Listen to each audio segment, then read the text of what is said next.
Radhe guys, स्वागत है आप सबका मेरे यूट्यूब चैनल जिसका नाम है श्री जी। आज का जो हमारा टॉपिक शुरू हो रहा है वो है कुपोषण जन्य व्याधि, डिसऑर्डर्स ऑफ माल न्यूट्रिशन, स्थौल्य मेद रोग। फर्स्ट है ओबेसिटी।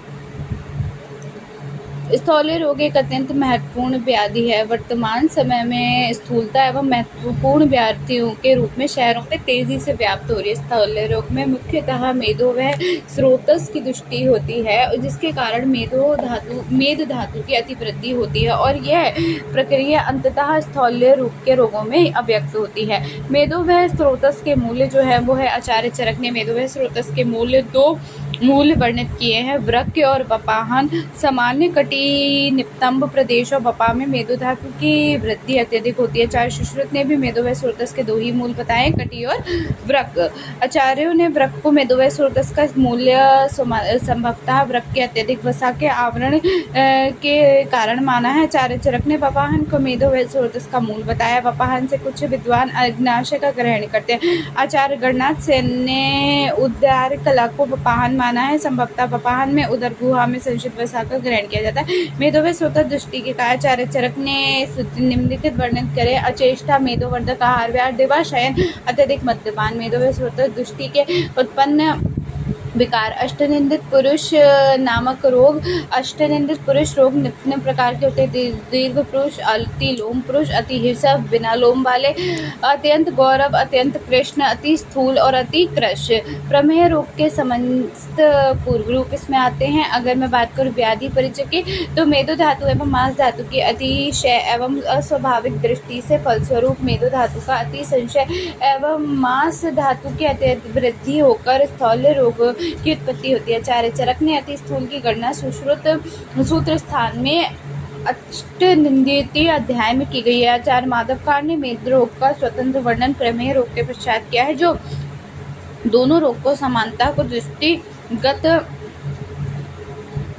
रखते हुए किया गया प्रतीत होता है। आचार्य चरक ने प्रमेह रोग के 10 दूष्य वर्णित किए हैं। उनमें मेद को प्रथम दूष्य बताया गया, जिसमें स्थौल्य रोग एवं प्रमेह रोग की निकटता परिलक्षित होती है। स्थौल्य रोग को वृद्ध रोग मेदो धातु वायु दोष का मार्ग अवरोध कर देते हैं, जिससे बाद दोष पुनः कोष्ठ में आकर अग्निवृद्धि करता है। फलस्वरूप पुनः आहार ग्रहण की प्रबल इच्छा अत्यंत होती है और शरीर की स्थूलता बढ़ती जाती है। प्रमुख संदर्भ चरक संहिता सूत्र स्थान अध्याय 21, सुश्रुत संहिता सूत्र स्थान 15 अध्याय 15 और अष्टांग संग्रह सूत्र स्थान अध्याय 24, माधव निदान अध्याय 34 और भाव प्रकाश मध्य खंड चिकित्सा प्रकरण अध्याय 39। निरुक्ति व्युत्पत्ति। स्थौल्य शब्द की निरुक्ति स्थूल शब्द से हुई है। स्थूल शब्द में संस्कृत के स्थूल परिग्रहण से बना हुआ है, जिसका अर्थ होता है वृद्धि होना। अतः स्थौल्य शब्द से शरीर का अत्यधिक वृद्धि का भाव प्रकट उचित होता है। स्वपगल में शरीर के स्थूल भाव को स्थौल्य कहा गया है। इस प्रकार स्थौल्य से शरीर की अत्यधिक वृद्धि का भाव ग्रहण होता है। परिभाषा। आचार्य चरक के मत अनुसार मेद एवं मांस की अधिक धातु वृद्धि होने से स्फिग, उदर एवं स्तन में मेद एवं मांस की अत्यधिक वृद्धि होने से वह अवयव चलते समय हिलते हैं तथा जिस पुरुष का शरीर का गठन एवं उत्साह समुचित नहीं होता उसे स्थूल कहा जाता है। स्थूल को ही स्थौल्य कहा जाता है। आचार्य श्रीकंठ दत्त शास्त्री ने मधुकोश टीका में स्पष्ट किया है कि मेदो धातु दृष्टि के कारण मेदो धातु की अतिवृद्धि हो जाती है और इस अवस्था को स्थौल्य कहते हैं। वस्तुतः स्थौल्य वह स्थिति है जिसमें वसा का गति अति संचय होकर स्थौल्य रोगोत्पत्ति होता है। निदान है आहार जन्य निदान। गुरु स्निग्ध आहार का अत्यधिक सेवन, अत्यधिक मात्रा में आहार ग्रहण करना, अध्यशन, महिष दूध घृत आदि का अधिक सेवन, पिष्टान सेवन, अनुपमास, नवीन अन्न का अति सेवन, अत्यधिक मदिरापान, गुड़ एवं गुड़ के विकारों का अधिक सेवन, वारुणी मध्य का अधिक सेवन, विहारजन निदान, अव्यायाम, अवयव, अत्यधिक प्रसन्नता, सुखकारक आसन, अति निद्रता, दिवा स्वप्न, निश्चिंता, अन्य कारण सहज एवं कुलज कारण संप्राप्ति चक्र संप्राप्ति चक्र है। विविध प्रकार के निदान सेवन आमरस की उत्पत्ति करते हैं, जिससे कि मेद धातु की अतिवृद्धि पोषण होता है। दो बार होता है। स्थौल्य आ जाता है और फिर मेदो धातु से स्रोतो अवरोध होता है। ठीक है, मेदो धातु से जब स्रोतो अवरोध होता है तो इनसे क्या होता है, जो मेद धातु की वृद्धि होती है और अन्य धातुओं का क्षय होता है, उससे वायु की अतिवृद्धि होगी। फिर क्या होगा, और डायरेक्ट भी वायु की अतिवृद्धि हो रही है, ठीक है। वृद्ध वायु का कोष्ठ में प्रवेश होता है, जठराग्नि की अतिवृद्धि होगी, पुनः पुनः आहार सेवन करने की इच्छा है एवं आहार का शीघ्र पाचन और शोषण होगा, निरंतर मेद धातु की वृद्धि होगी, पुनः आमरस निर्माण होगा, मेदो धातु की वृद्धि होगी, स्थौल्य रोग होगा, ठीक है। संप्राप्ति घटक की मैं बात करूँ तो दोष है त्रिदोष, दूष्य मेद, अधिष्ठान सर्व शरीर विशेषकर स्पिग्नतम उदर एवं वमन, स्रोत समेदो वह स्रोत दुष्टि संग और विमार्गमन, अग्नि स्थिति या प्रारंभ में अग्निमांगते, पश्चात में तीक्ष्ण अग्नि आदि स्वभाव, दारुण साध्यता, कष्ट साध्य आप लक्षण है, अत्यधिक क्षुधा वृद्धि, अत्यधिक तृष्णा और अत्यधिक श्वेत प्रदार्भाव, अल्प श्रम से श्वासगत, अधिक निद्रा आना, जाड्य, अल्प वायु, अल्प बल, उत्साह हानि, शरीर में दुर्गंध होना, पद गदगद। आचार्य चरक ने स्थौल्य के अंतर्गत निम्नलिखित अष्ट दोष वर्णित किया है। युग का शीघ्र क्षय हो जाना, कार्य करने में उत्साह हानि, मैथुन शक्ति का ह्रास, दुर्बलता, शरीर में दुर्गंधता, अत्यधिक स्वेद, अत्यधिक क्षुधा वृद्धि, अत्यधिक तृषा। साक्षेप निदान की अगर मैं बात करूं तो स्थूल रोग प्रायः संपन्न व्यक्तियों में अधिक पाया जाता है, क्योंकि यह लोग प्रायः आवश्यकता से अधिक गरिष्ठ आहार द्रव्य एवं अधिक कैलोरी का सेवन करते हैं, फलस्वरूप स्थूलता को ग्रस्त हो जाते हैं। स्थूल रोग चिकित्सा करते समय उसके वास्तविक कारणों को जानने का प्रयत्न करते हैं। निम्नलिखित स्थितियाँ प्रायः स्थूलता उत्पन्न करती है: जीवनीय तत्वों की कमी, अन्य स्रावी ग्रंथों की विकृति, कुपोषण, मधुमेह, उच्च रक्तचाप। साध्यता असाध्यता की बात करूँ तो मेदो धातु की अत्यधिक वृद्धि हो जाने के कारण वातादि दोष अत्यधिक प्रकोपित होकर भयंकर उपद्रवों को उत्पन्न करते हैं तथा कभी कभी रोगी की मृत्यु को भी। यदि स्थूल रोगी कफज प्रकृति का है तो व्याधि साध्य अथवा असाध्य होती है। अंतःस्रावी ग्रंथियों की कृति के उत्पन्न स्थूलता भी प्रायः साध्य होती है। माता पिता के बीच दोष से उत्पन्न स्थूल प्रायः असाध्य होता है। यदि रोगी बलवान, नियम संयम से रहने वाला, चिकित्सक के निर्देश को समुचित पालन करने वाला तथा अपने आहार विहार का प्रभावी नियंत्रण रखने वाला, उत्तम बल से युक्त हो तो ऐसी स्थिति में स्थूल रोग साध्य होता है। उपद्रव की बात करूँ तो स्थूल रोग की आवश्यकता अनुसार समुचित चिकित्सा नहीं करने का अत्यंत दारुण उपद्रव उत्पन्न हो जाते हैं, जो प्रायः असाध्य। योग रत्नाकार में स्थूल रोग के निम्नलिखित उपद्रव विसर्प, ज्वर, मेह तथा प्रमेह, भगंदर, अतिसार, श्रीपद, अपची, कामला।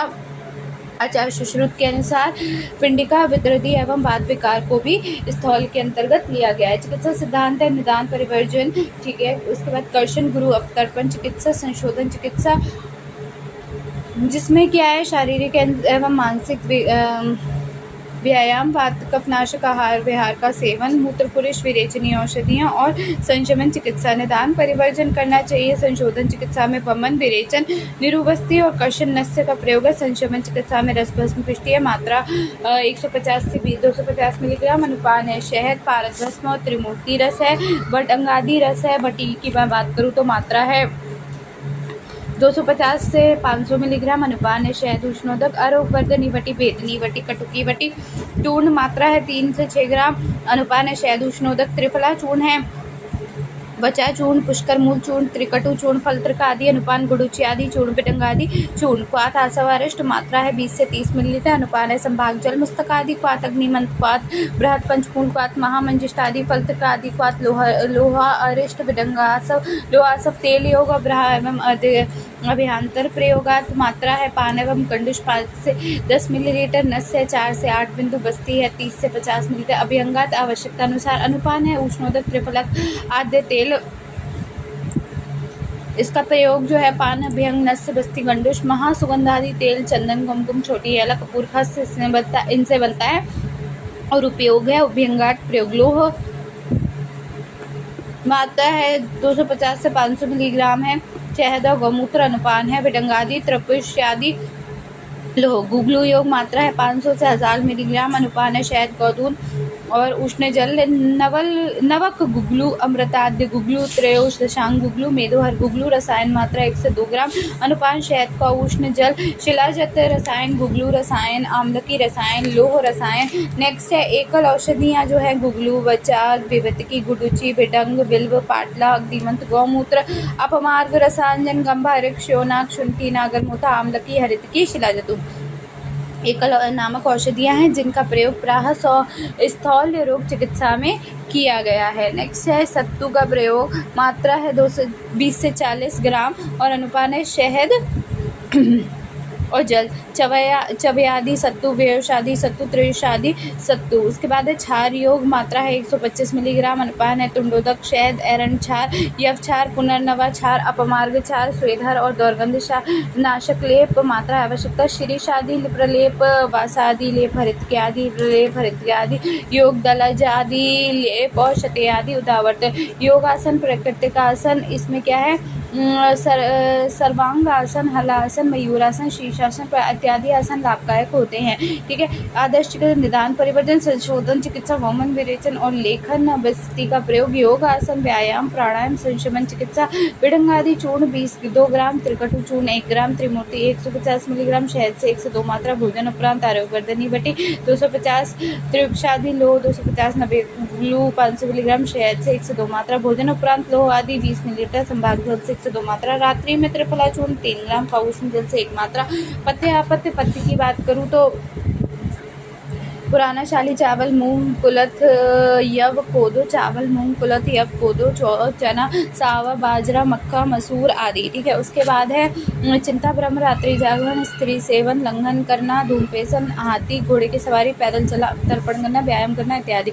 अपत्य आहार, नवीन शाली जल, गेहूँ, चावल, उड़द, मक्खन, घृत, मांस, मछली, अंडा आदि। शीतल विहार है, शीतल जल से स्नान, पुष्प इत्यादि धारण करना, दिवाशयन, सुखपूर्वक सर्वदा आमंत्रित आदि पर रहना, देर तक ठंडे जल से स्नान करना और निश्चिन्त आदि इत्यादि। Obesity definition, obesity is the most common nutrition disorder of the societies. Obesity is also expressed in the terms of bodies mass index, BMI of 30 or more than males and 28.6 or more in females, indicating obesity. Obesity may be defined as a condition where there is an excessive amount of body fat. Etiology factor, there is no satisfactory etiology classification of the important factor include the age. Obesity is the most prevalent in middle age group, but it is occur in at any stage of society. Socioeconomic state, in developed countries obesity is more common in lower socioeconomic group, while in developing countries it is occur only in the prosperous elite. Overeating, lack of exercise, hereditary, preserve or idiopathic or genetic obesity. Endocrine factor of obesity, pituitary, puberty, adiposity, pregnancy,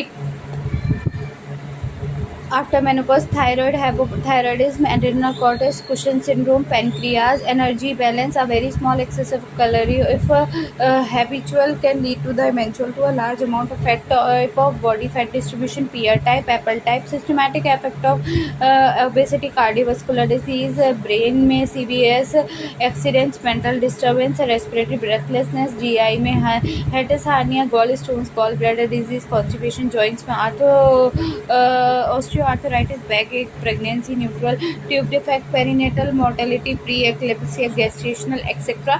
Next है endocrine and metabolic, non-muscular dependent, diabetic mellitus, hyperlipidemia, menstrual irregularity, skin है dermal and sweat rashes, post-operative complications, management है exercise, diet, use of appetite suppressant, reduction in the dietary fat absorption, use of bulk agents, psychotherapy, starvation on surgical procedure, कास्टर रोग, एमेसिएशन।